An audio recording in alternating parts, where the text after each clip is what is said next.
很多兄弟启动速度慢，过人时总是被后卫无情生吃。今天来教大家一个启动偷步小技巧，就算你速度慢，也能爆汤对手。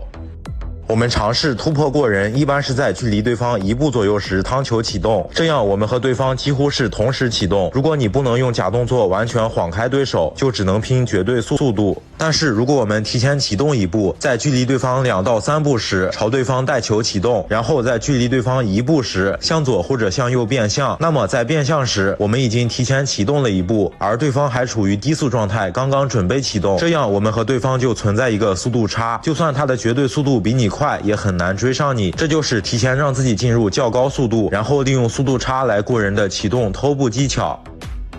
相比之下，在静止状态下强行过人显然难度更大。在单挑时，这个技巧尤其好用，但是这样过人比较难把控距离，还需要大家多尝试去找感觉。